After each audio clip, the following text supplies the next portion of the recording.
Recently, we were at Disney's Hollywood Studios at an all-you-can-eat buffet, and they had fancy macaroni and cheese, but we couldn't eat any. So today, we're gonna try to duplicate it keto style.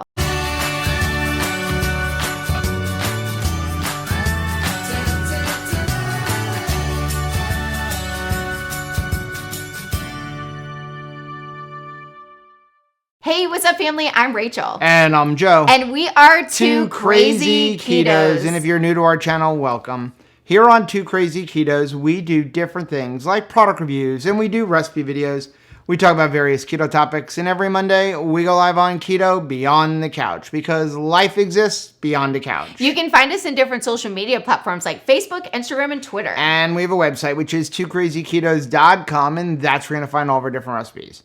Now, we do upload at least 5 new videos every single week, so make sure you subscribe to our channel. And don't forget to hit the little bell icon, and that way every single time we make a big batch of macaroni and cheese, you'll be alerted to it. So, like we said, recently we were at Disney's Hollywood Studios at an all-you-can-eat buffet at Hollywood and Vine, and the food was delicious. It was so good, and it was visually stunning, which is why the dish that we saw caught our attention, even though 5 years into keto, macaroni and cheese doesn't usually pause me. Yeah, they had the most delicious looking macaroni and cheese, and people have raved about the cheese sauce in their macaroni and cheese, and it actually made me pause and go, I really want to try that. Well, and I really want to see if we could duplicate it somehow, because I thought it would be super fun for the upcoming holidays. Like, I thought the boys would enjoy it. Our extended family would really like it.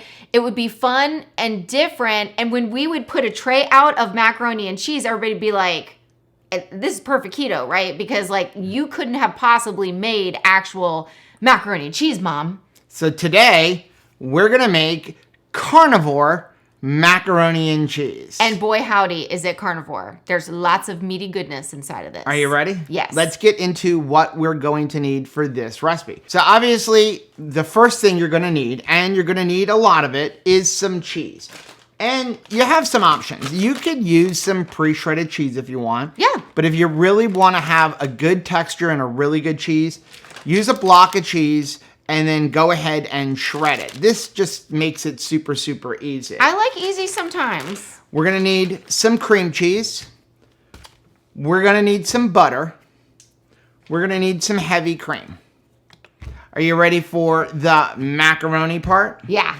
We need some bacon. Ooh. Thick sliced. You need Yeah. thick sliced. You cannot use like regular standard bacon. You want thick sliced, as thick as you can find. As a matter of fact, not only could you use thick sliced bacon, but you could also use pork belly. Pork belly. And honestly, I got it pretty cheap. This was like $2.99 a pound, which I didn't think was very bad. So you have your bacon and pork belly, but you can't just have bacon and cheese and call it macaroni and cheese. You need to have a macaroni. What's the elbow noodle gonna be? The elbow noodle thing is going to be shrimp. Now, this took a little bit of finding because I didn't want to use canned salad shrimp. And I think that that's what they were using in their macaroni and cheese. Honestly, I think it was. And we tasted like the outer fringe of it. Like we were just looking to have... We picked out everything but the pasta. A shrimpy, taste the cheese sauce, taste the bacon, okay?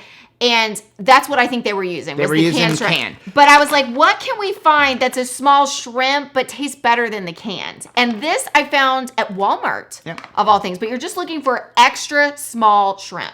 So what we're going to do is we're going to take frozen pre-cooked shrimp, and we're going to use that as our macaroni. Now, again, this is a carnivore macaroni and cheese.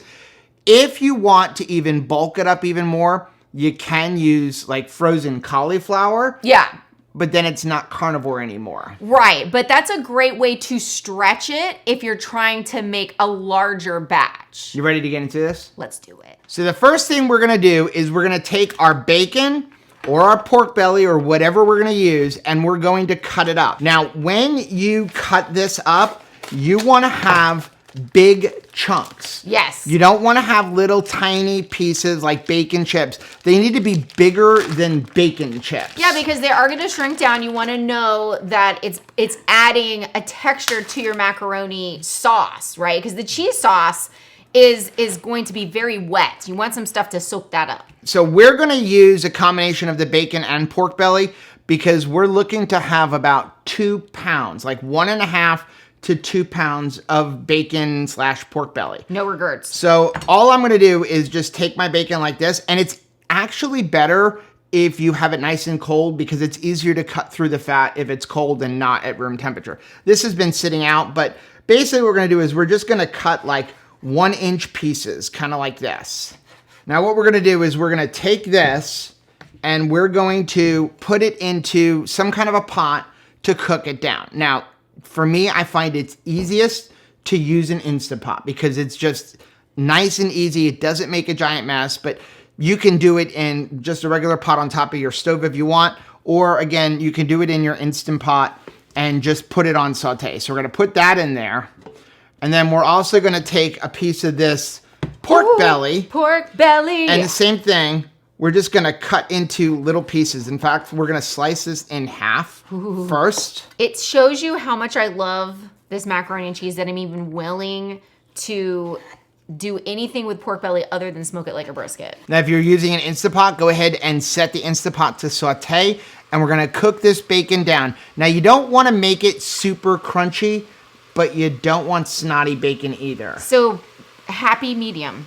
Somewhere between snotty and super crunchy. And if you're not using an Instant Pot, again, just put it inside of a pot and same thing. Cook it down. Let it cook in its grease. When it starts to kind of crisp up, you're going to take it out. And don't forget to save that bacon grease. Now, while your bacon is cooking, what you want to do is take your shrimp. And if it's still frozen, you're going to put it into a bowl and you're going to have some cold water in there and you're going to let this shrimp defrost completely. Well, it looks like the bacon is done. And now we've changed our mind. Just stop the recipe here and eat this entire pot of bacon. Okay, what we're going to do is we're going to take this, we're going to put it off to the side, and all we're going to do is strain out this bacon grease because we're going to save the bacon grease. Absolutely, we're going to save the bacon grease. Ooh, don't lose a chunk.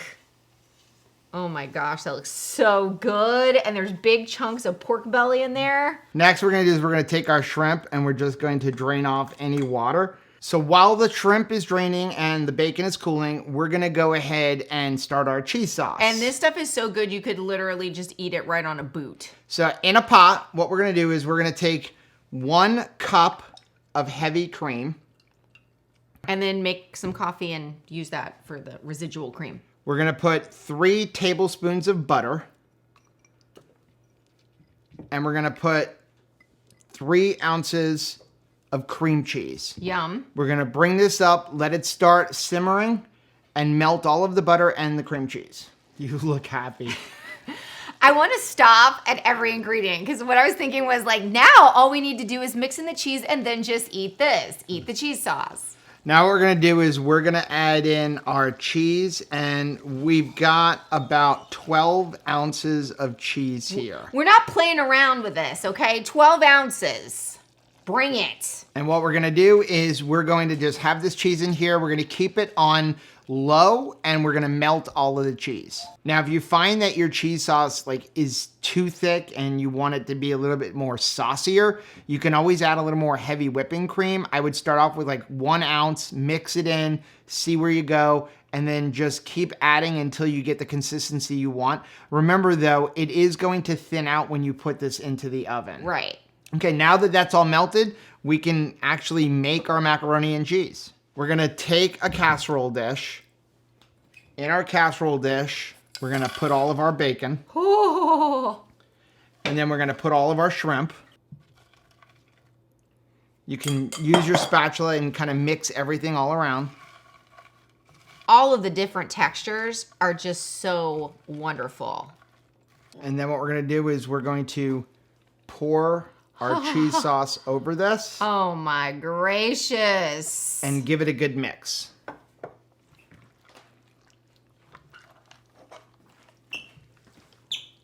So after everything is all mixed, you're gonna go ahead and just use your spatula and smooth it all out.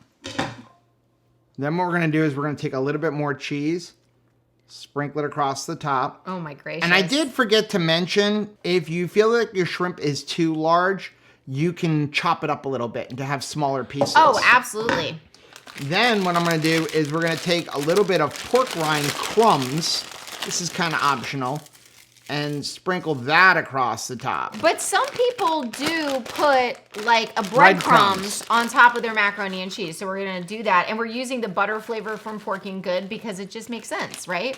Then we're gonna take a little bit more of our bacon. Can't have too much bacon. And we're gonna sprinkle that across the top. Gotta sprinkle with bacon.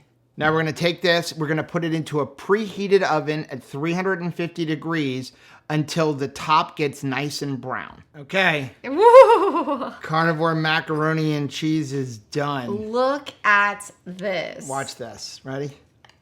Look at that. Oh, that cheesy goodness. And what we found is when you let it sit, it gets like really cheesy. It gets very cheesy. It really thickens up. But I want a little bit of the bacon. I want a little bit of the shrimp. My shrimp is not cooperating. Dink. It's hot. Oh, wow. The bacon is so crunchy. The cheese sauce is delicious. Like, that cheese sauce I would use as a base for a lot of recipes, let me tell you. Yeah, and again, because you're just taking it out of the oven, it is like... It's very wet. Very wet, but as it sits a little bit, it's gonna thicken up. And it tastes so good. And here's the thing. If you're not a shrimp lover, it doesn't taste like shrimp. At all. Like, you just don't taste the shrimp. But the shrimp is giving you the texture of a noodle. It absolutely is a good way to fool your brain. Kind of like when we use the lunch meat as a pasta noodle in our lasagna. That's another good recipe. But really, it doesn't taste fishy. It doesn't taste seafoody. I mean... I'm not a seafood lover. Not at all. Well, that is how you make carnivore macaroni and cheese. You know, let us know down in the comments section, what are some ways that you might consider changing this? Would you put cauliflower in it? Would you put broccoli in it?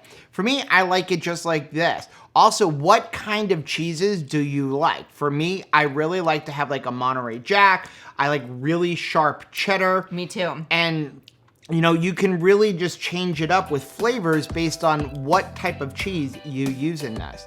Now, if you like seeing videos like this, take a look at some of the videos we have linked right over here. Also, make sure you take a look at the most recent videos I'm gonna put right over there. But whether you head this way or you head this way, don't forget to head this way. Subscribe to our channel and click the little bell icon, and that way, every single time we make something delicious, you'll be alerted to it. Till next time. Bye. Bye.